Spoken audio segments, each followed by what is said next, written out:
সরকার বলতেছে তেল আছে, পাম্প লাইলে কয় তেল নাই। পাম্পে এসে দেখতেছি বিশাল সিরিয়াল, 10টা পাম্প ঘুরলে 8টাতে তেল নাই। বাংলাদেশের তেলের হাহাকার, বিশ্ববাজারে আগুন, পাম্পে শূন্য ট্যাঙ্ক।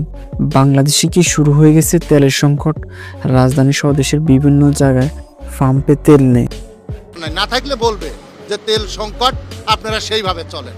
এই যে মন্ত্রী মিনিস্টার অহরহ বলতেছে যে তেলের কোনো ঘাটতি নাই, তেতিছে এইসব উল্টাপাল্টা কথা। বাস্তবে তো তার পুরাই বিপরীত।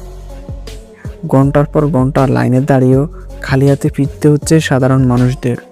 2026 সালে 25শে মার্চ তথ্য অনুযায়ী বিশ্ববাজারে বেড়েছে তেলের দাম। ব্যারেন্ট ক্রিয়েটের অয়েল ব্যারেল প্রতি 94 থেকে $97 লেনদেন হচ্ছে। এই বৃদ্ধির পিছনে কারণ হিসাবে দেখানো হচ্ছে ইরান ইসরায়েল যুদ্ধ। যুদ্ধবিরতির আলোচনার মাঝে উত্তেজনার কমতি নেই, বরং বাজারে তৈরি হয়েছে অনিশ্চিত ছায়া। বিশ্লেষকরা বলছে যদি ভূরাজনৈতিক অস্থিরতা না কমে তাহলে 2026 সালের মধ্যে তেলের দাম বাড়বে, $100 ছাড়িয়ে $150 পৌঁছাতে পারে।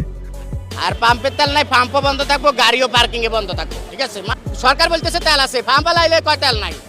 অনেক পাম্প বন্ধ করে রাখছে। এগুলি তো মানুষ হয়রানি ছাড়া আর কিছু না ভাই।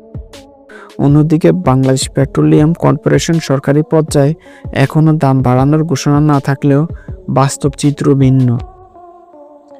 রাজধানী সহ দেশের বিভিন্ন স্থানে দেখা যাচ্ছে ভয়াবহ চিত্র। পেট্রোল পাম্পে দীর্ঘ লাইন, অনেক জায়গায় তেল নেই, চালকরা ঘন্টার পর ঘন্টা অপেক্ষা করেও তেল পাচ্ছে না। এতে সবচেয়ে বেশি ভোগান্তিতে পড়েছে রাইডার, পরিবহন চালক এবং সাধারণ মানুষ। তাহলে প্রশ্ন হলো, এটা কি সাময়িক সংকট নাকি বড় ধরনের জ্বালানি বিপর্যয়ের ইঙ্গিত? বিশ্ববাজারে আগুন যদি নিয়ন্ত্রণে না আসে তাহলে বাংলাদেশের পরিস্থিতি আরও খারাপ হতে পারে। আপনার এলাকায় তেলের সংকট শুরু হয়েছে নাকি এখনো স্থির রয়েছে?